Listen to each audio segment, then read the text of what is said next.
Hello viewers, welcome back to Pritha's cooking house.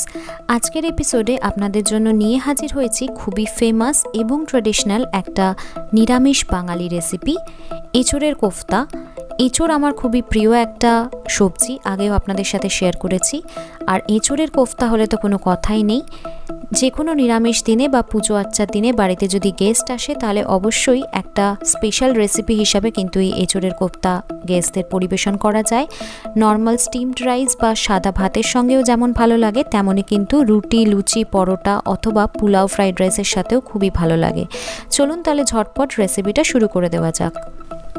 তো এঁচোড়ের কোফতা বানাবার জন্য আমি এখানে নিয়েছি 1 কেজি পরিমাণ এঁচোড়।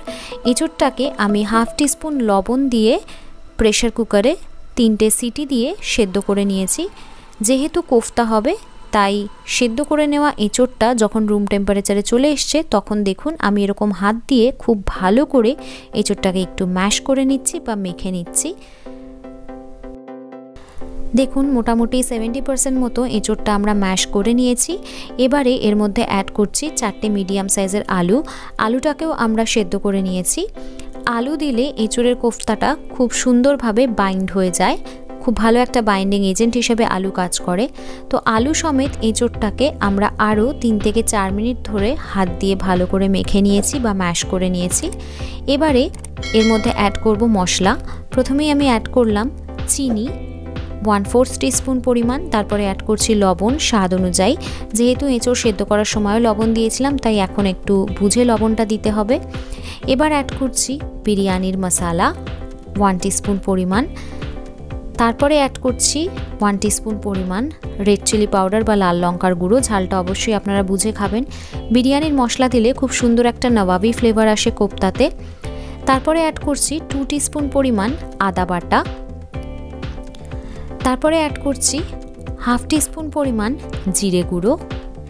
এবারে অ্যাড করব হাফ টিস্পুন পরিমাণ ধনে গুঁড়ো, তারপরে অ্যাড করছি হাফ টিস্পুন পরিমাণ চাট মশলা এবং সবশেষে অ্যাড করছি ম্যাগি মশলা ম্যাজিক। এই মশলা ম্যাজিকটা অ্যাড করলে খুব সুন্দর একটা ফ্লেভার আসে কোফতাতে। আমি 1 প্যাকেট অ্যাড করেছি। এবার আমি এর মধ্যে অ্যাড করছি 2 টেবিল স্পুন পরিমাণ চালের গুঁড়ো এবং 2 টেবিল স্পুন পরিমাণ বেসন। এবারে সমস্ত কিছুকে খুব ভালো করে আমাদের হাত দিয়ে আবারও মেখে নিতে হবে বা মিক্স করে নিতে হবে।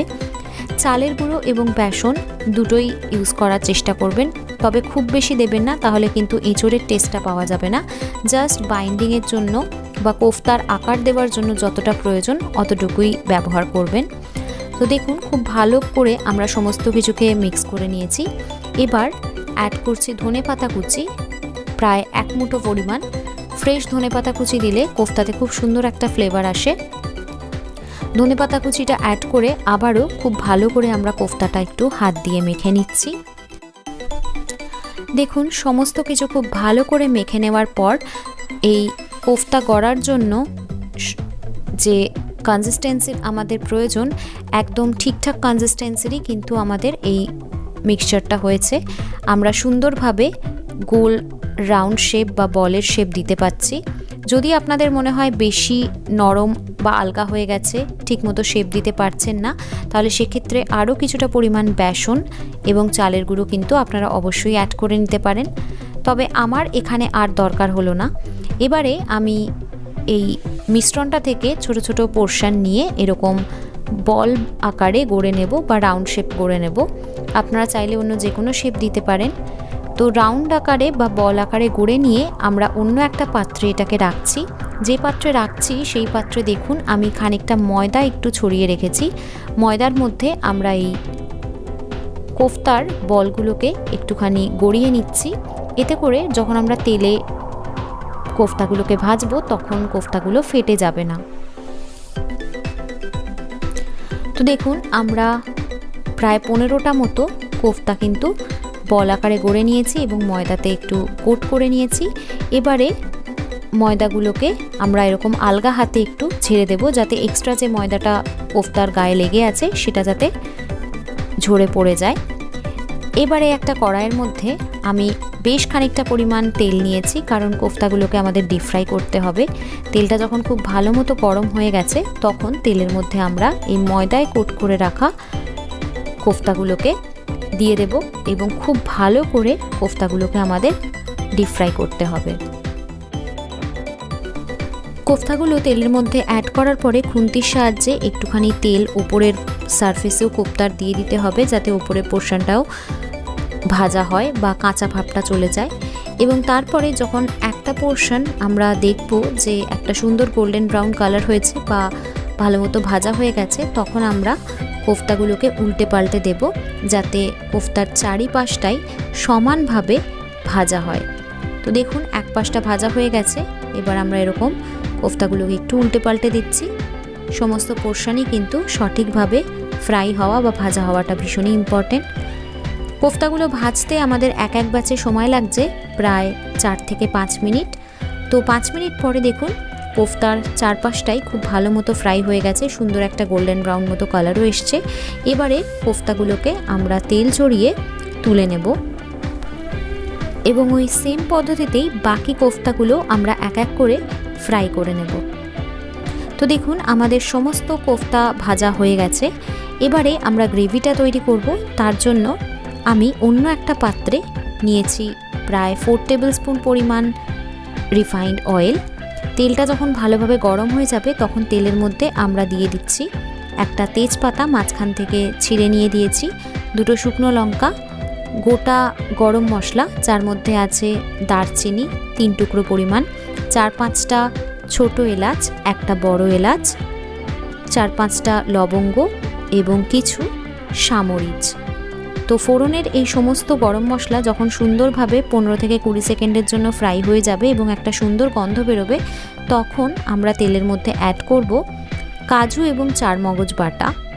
50 গ্রাম কাজু এবং 50 গ্রাম চারমগজ 20 থেকে 25 মিনিট জলে ভিজিয়ে রেখে সেটা আমি মিক্সিতে বেটে রেখেছিলাম। তার থেকেই 4 টেবিল স্পুন পরিমাণ কাজু চারমগজ বাটা আমি তেলের মধ্যে অ্যাড করলাম। অ্যাড করার পরে 3 থেকে 4 মিনিট এটাকে আমরা রান্না করেছি। এবার আমি অ্যাড করছি ফ্যাটানো টক দই, প্রায় 4 টেবিল স্পুন পরিমাণ। টক দইটা অ্যাড করেও খুব ভালো করে আমাদের কিন্তু নেড়েচেড়ে একটু মিক্স করে দিতে হবে। তো দেখুন টক দই এবং কাজু চারমগজ খুব ভালো মতো কষে গেছে, সাইড থেকে তেল সেপারেট হতে আরম্ভ করে দিয়েছে। এবার আমরা অ্যাড করব আদা বাটা। আমি এখানে 2 টেবিল স্পুন পরিমাণ আদা বাটা অ্যাড করলাম। আবারও খুব ভালো করে নেড়েচেড়ে আমাদের সমস্ত কিছু মিক্স করে দিতে হবে এবং আদার কাঁচা গন্ধ যতক্ষণ পর্যন্ত না চলে যাচ্ছে ততক্ষণ পর্যন্ত রান্না করতে হবে। 3 মিনিট পরে যখন আদার গন্ধ চলে গেছে তখন আমরা এর মধ্যে অ্যাড করব কিছু মশলা। প্রথমেই আমি অ্যাড করছি 1 টেবিল স্পুন পরিমাণ জিরে গুঁড়ো, তারপরে আমি অ্যাড করছি 1 টেবিল স্পুন পরিমাণ ধনে গুঁড়ো, তারপরে আমি অ্যাড করছি হাফ টিস্পুন পরিমাণ রেড চিলি পাউডার বা লাল লঙ্কার গুঁড়ো। এটা অবশ্যই আপনারা কতটা ঝাল খেতে পছন্দ করছেন গ্রেভিতে তার উপরে নির্ভর করছে। এরপরে আমি অ্যাড করছি 1 টেবিল স্পুন পরিমাণ কাশ্মীরি রেড চিলি পাউডার বা কাশ্মীরি লাল লঙ্কার গুঁড়ো, যাতে খুব সুন্দর একটা গ্রেভিতে কালার আসে। তার জন্য এটা অপশনাল, আপনারা চাইলে অবশ্যই স্কিপ করতে পারেন। সমস্ত কিছুকে খুব ভালো করে নেড়েচেড়ে আমাদের একটু মিক্স করে নিতে হবে এবং সমস্ত মশলাকে আবারও 3 থেকে 4 মিনিটের জন্য আমাদের একটু ভালো করে কষিয়ে নিতে হবে। 4 মিনিট পরে ফিরে এলাম। দেখুন মশলা ভালো মতো কষে গেছে, সাইড থেকে তেল সেপারেট হতে আরম্ভ করেছে। এবারে আমরা অ্যাড করলাম স্বাদ মতো লবণ এবং সামান্য পরিমাণ একটু চিনি স্বাদটাকে ব্যালেন্স করার জন্য। আবারও সমস্ত কিছুকে খুব ভালো করে নেড়েচেড়ে মিক্স করে আরও 2 মিনিটের জন্য আমরা একটু কষিয়ে নিলাম। আরও 2 মিনিট পর মশলাটা যখন আরও ভালোভাবে কষে গেছে, সাইড থেকে আরও বেশি পরিমাণ তেল সেপারেট হতে আরম্ভ করেছে, তখন আমরা এর মধ্যে অ্যাড করলাম পরিমাণ মতো জল। জলটা অবশ্যই একটু গরম জল দেওয়ার চেষ্টা করবেন, তাহলে স্বাদটা অনেক বেশি ভালো হয়। আর জল কতটা দেবেন সেটা সম্পূর্ণ নির্ভর করছে আপনারা আপনাদের কোফতার জন্য কতটা গ্রেভি পছন্দ করছেন তার উপরে। যদি বেশি গ্রেভি পছন্দ করেন তাহলে অবশ্যই বেশি পরিমাণ জল অ্যাড করবেন। যদি হালকা গ্রেভি বা মাখা মাখা পছন্দ করেন তাহলে জলের পরিমাণটা অবশ্যই কম দেবেন। আমি যেহেতু কোফতাটা ভাতের সঙ্গে সার্ভ করব তাই জলের পরিমাণ একটু বেশি দিয়েছি।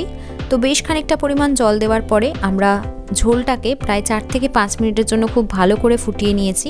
দেখুন আমাদের ঝোলটা বা গ্রেভিটা কিন্তু টকবক করে ফুটছে।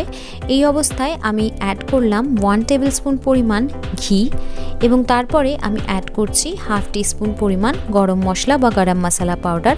ঘি আর গরম মশলা অ্যাড করে আবারও খুব ভালো করে নেড়েচেড়ে একবার মিক্স করে দেব এবং আরও 2 থেকে 3 মিনিটের জন্য ঝোল বা গ্রেভিটা একটু ফুটিয়ে নেব। 3 মিনিট পরে আমরা এর মধ্যে এখন অ্যাড করছি প্রায় 4 থেকে 5 টেবিলস্পুন পরিমাণ ফ্রেশ ক্রিম। ফ্রেশ ক্রিম দিলে গ্রেভিতে একটা দারুণ রিচনেস আসে এবং গ্রেভির টেক্সচারটাও অনেক ভালো হয়ে যায়। তো ফ্রেশ ক্রিমটা অ্যাড করে আরও 3 থেকে 4 মিনিটের জন্য আমরা গ্রেভিটাকে একটু ফুটিয়ে নেব। ফ্রেশ ক্রিমটা অ্যাড করে আরও 2-3 মিনিট আমরা গ্রেভিটাকে ভালো করে ফুটিয়ে নিয়েছি। দেখুন গ্রেভির টেক্সচারটা এবং কালারটা কিন্তু কমপ্লিটলি চেঞ্জ হয়ে গেছে। আমাদের কোফতার গ্রেভি একেবারে রেডি। এবার আমরা গ্যাসটাকে অফ করে দেব এবং একটা 3 মিনিটের স্ট্যান্ডিং টাইম দিয়ে দেব। 3 মিনিট স্ট্যান্ডিং টাইম দেওয়ার পর আমি ফিরে এলাম। দেখুন আমাদের কোফতার জন্য গ্রেভি কিন্তু একেবারে রেডি টু বি সার্ভড। এবার আমি একটা সার্ভিং প্লেট নিয়ে নিয়েছি। সার্ভিং প্লেটের মধ্যে কোফতাগুলোকে খুব ভালো করে সাজিয়ে নিচ্ছি, মানে যে ফ্রাইড কোফতাগুলো আছে সেগুলোকে। এবার আমরা যে গ্রেভিটা তৈরি করেছি সেই গ্রেভিটা আমরা ফ্রাইড কোফতার ওপর থেকে এরমভাবে দিয়ে দেব। আপনারা চাইলে গ্রেভির মধ্যে কোফতাগুলোকে দিয়েও কিন্তু ফুটিয়ে নিতে পারেন, তবে যেহেতু এই কোফতাগুলো খুবই নরম তাই জন্য এটা ফোটানোর দরকার পড়ে না, এইভাবেই সার্ভ করতে পারেন। হোটেল বা রেস্টুরেন্টে বা অনুষ্ঠান বাড়িতে কিন্তু এইভাবেই সার্ভ করে। তো দেখুন আমি কোফতাগুলো ফ্রাইড কোফতার ওপরে এই গ্রেভিটা খুব সুন্দর করে ছড়িয়ে দিয়েছি। এবার ওপর থেকে আরও খানিকটা পরিমাণ ফ্রেশ ক্রিম একটু দিয়ে দিচ্ছি যাতে দেখতে সুন্দর লাগে। আমাদের এঁচোড়ের কোফতা কিন্তু একেবারে রেডি টু বি সার্ভড।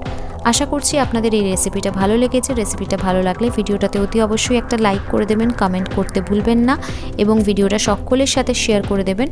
আমার চ্যানেলে প্রথমবার আজকে এসে থাকলে চ্যানেলটা অতি অবশ্যই সাবস্ক্রাইব করে পাশে থাকা বেল নোটিফিকেশন আইকনটা অন করে দেবেন, তাহলে আমি চ্যানেলে যখনই নতুন কোনো রেসিপি আপলোড করব নোটিফিকেশন আপনার কাছে সববার আগে পৌঁছবে। আর আপনারা যদি রেসিপিটা আমার ফেসবুক পেজ থেকে দেখেন তাহলে ফেসবুক পেজটাকে ফলো করতে ভুলবেন না। খুব শিগগির হাজির হব পরবর্তী এপিসোডে। টিল দেন আপনারা সবাই ভালো থাকবেন এবং সুস্থ থাকবেন। বাই।